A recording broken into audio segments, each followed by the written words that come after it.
Good morning, everybody. Happy Thursday. We have an amazing show for everybody today. What do we have, Krystal? Indeed, we do. We have some great guests for you today. We got Glenn Greenwald on to talk about this crazy story with OAS and Bolivia, dig into all of that. He's, of course, a perfect person. We'll also ask him about that John Bolton book. I have a feeling he might have some opinions there as well. Nina Turner is going to be on. She's going to react to the charges brought against the two officers in Atlanta who were involved in the killing of Rayshard Brooks. We also have Zach Carter on. He has a phenomenal book about Kane, so we'll talk to him about the book and also what to learn in terms of economic response, highly relevant today. In fact, that's where we want to start this morning. Yeah, we want to start there. I mean, so breaking news this morning, sadly, we've been bringing it. We have 1.5 million additional jobless claims that were filed. Those are new unemployment benefits, bringing the total to approximately over 20 million Americans who continue to receive unemployment benefits. This is really important because the additional 1.5 million, is more than people were expecting. So right. Markets, people might finally pay attention. You're expecting 1.3. 1.3. It's almost exactly the same as last week. It also comes as every single state has begun some form of reopening. So that means, this is what we warned about here from the very beginning, is that just because you reopen doesn't mean you're going to have better employment. Permanent job loss continues to increase. The amount of gig workers, 700,000 of those were gig workers or temporary workers who had to file for unemployment. And the most troubling part is when you're 3 months into a pandemic and you're still having 1.5 million people lose a job a week, that shows you how bad the economy really is. I mean, this is really very troubling numbers.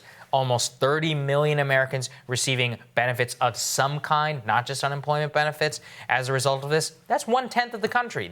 I don't even know what that is in terms of the working population if you exclude children and other people who stay home. That's a disaster. This really, I cannot overstate how bad this is. It really is. I mean, both that it's worse than expected, and as you put it, really important note that, look, there was this magical thinking around, once we open back up, things will just snap back into place. Well, now you have everywhere open to some extent, right, in different phases of the process, and there is a lot of regional variation in how much spending has gone up. If we can throw that tweet up that shows certain states spending has bounced back a lot more than other states.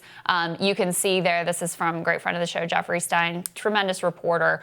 It's down nationally by 13%, but it's up in Indiana, it's up in West Virginia, it's up in Kentucky, but down massively in places like D.C., Rhode Island, and California. So it's always important to note that there's tremendous regional variation. But we saw yesterday, this was on Twitter yesterday that I saw this, horrifying visualization of just exactly what this looks like, the number of unemployment claims. This is from Kentucky. So these are people lined up to try to talk to a human being because they're having some trouble getting those unemployment benefits. I mean, this goes miles and miles.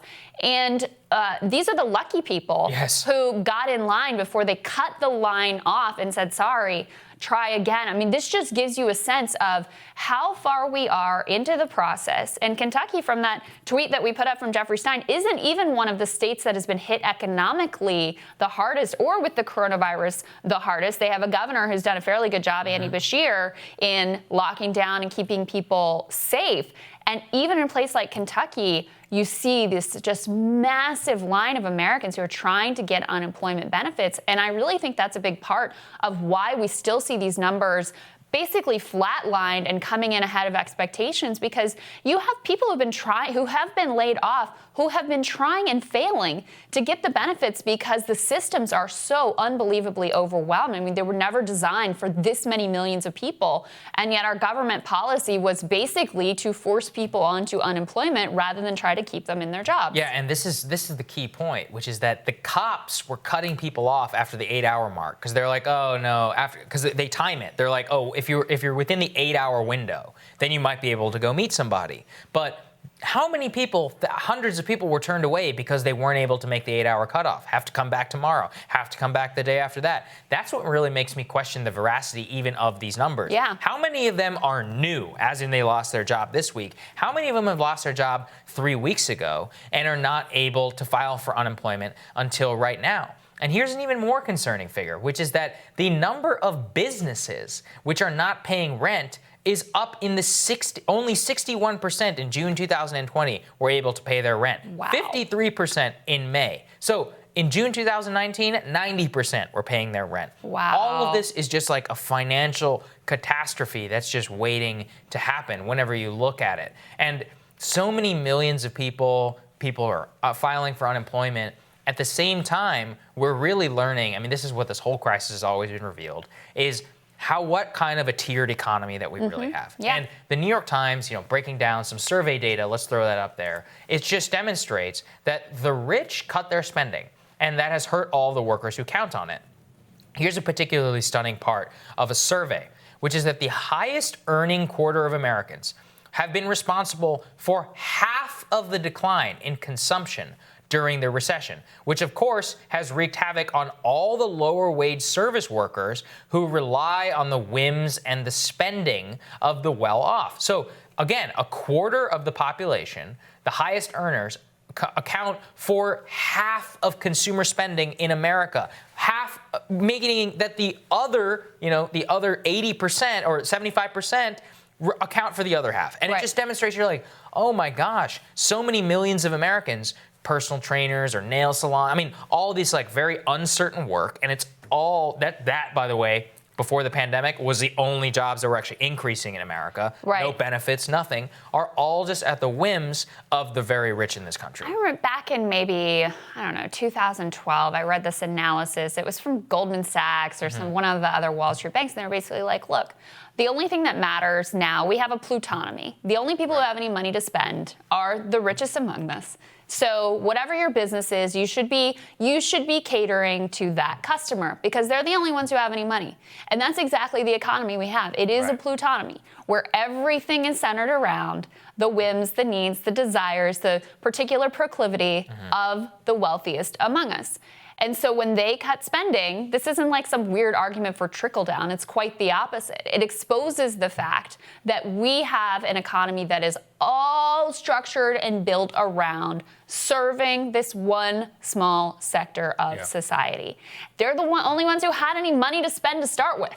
Right? Even before the pandemic, they're the only ones who had the consumer spending that they could cut back to start with.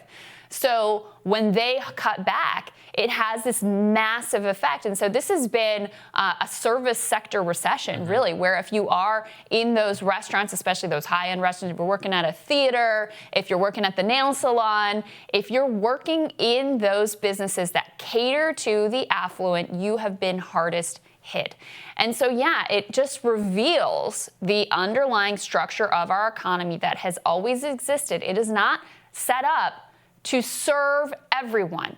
It is set up to cater to the needs of a few. So you have one class that is served and one class that does the serving. And the ones who do the serving have gotten totally screwed. Yeah, and to, again, make the case for actually just giving people money in a time of crisis, this is a great part of this New York Times survey, which is that in March, at the height of the pandemic, before the checks came, the lowest income areas saw spending drop by 30%, which is a catastrophe for them in particular. It shows you. But the $1,200 checks that ended up coming, the month later, it's now down only 5%. So that $1,200 made a tremendous impact and boosted their consumer spending by 25%.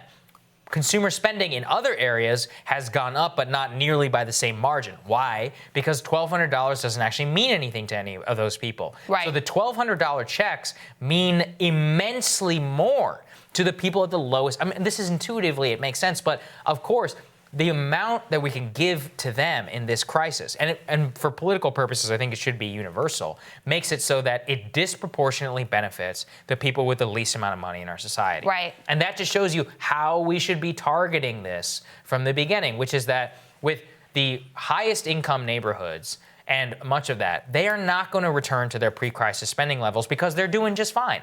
And many of them, the type of spending that they were doing was environment dependent. And what I mean by that is like, you're spending a couple $100s on like a dog walker or something, right? And now you're at home all the time, so you just walk your own dog. But that screws the person who's walking your dog.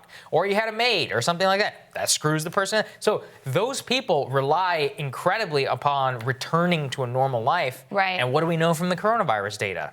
may not be coming back soon. Right. And that was another piece of this that we wanted to bring to you. Even as we see these unemployment numbers coming in higher than expected, lines, around the corner and down the block going on miles of people waiting still to try to get unemployment benefits. We also have new really troubling data coming in about coronavirus spikes in a number of states across the country.